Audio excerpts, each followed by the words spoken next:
PM Modi ने आज Kuwait के प्रिंस सबा अल खालिद से बात की। दोनों नेताओं में पश्चिम एशिया में तेजी से बदल रहे हालात पर चर्चा हुई। पीएम मोदी ने कहा कि होर्मुज स्ट्रेट से सुरक्षित जहाजों की निकासी सर्वोच्च प्राथमिकता बनी हुई है। दोनों नेताओं ने क्षेत्रीय शांति और स्थिरता के लिए निरंतर राजनयिक संपर्क बनाए रखने की आवश्यकता पर सहमति जताई है। अमेरिका के राजदूत सर्गियो गौर ने राष्ट्रीय सुरक्षा सलाहकार अजीत डोभाल से मुलाकात की। इस बैठक को काफी महत्वपूर्ण माना जा रहा है। बैठक के बाद राजदूत गौर ने कहा कि भारत और अमेरिका के बीच रणनीतिक सहयोग लगातार मजबूत हो रहा है। सूत्रों के मुताबिक इस दौरान क्षेत्रीय सुरक्षा, इंडो पैसिफिक की स्थिति और मौजूदा अंतर्राष्ट्रीय हालात पर भी बातचीत हुई है। राहुल गांधी और प्रियंका गांधी ने संसद भवन परिसर में केंद्रीय मंत्री नितिन गडकरी से मुलाकात की है।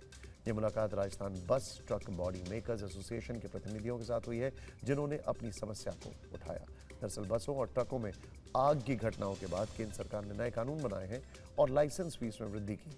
इस कदम से छोटे बॉडी मेकर्स को संकट का सामना करना पड़ रहा है। उनकी ओर से राहुल और प्रियंका ने केंद्रीय मंत्री गडकरी से राहत दिए जाने की मांग की है। टीएमसी के पूर्व नेता हुमायूं कबीर की नवगठित आम जनता यूनियन पार्टी 182 सीटों पर चुनाव लड़ेगी। हुमायूं कबीर ने आज 15 उम्मीदवारों की पहली लिस्ट जारी कर दी। उन्होंने कहा कि वो भवानीपुर से ममता बनर्जी के खिलाफ एक मुस्लिम उम्मीदवार को उतारेंगे। आईपैक दफ्तर में ईडी की छापेमारी के मामले में आज सुप्रीम कोर्ट ने ममता सरकार को कड़ी फटकार लगाई। राज्य सरकार की सुनवाई टालने की अपील पर कोर्ट ने कहा कि आप हुक्म नहीं चला सकते।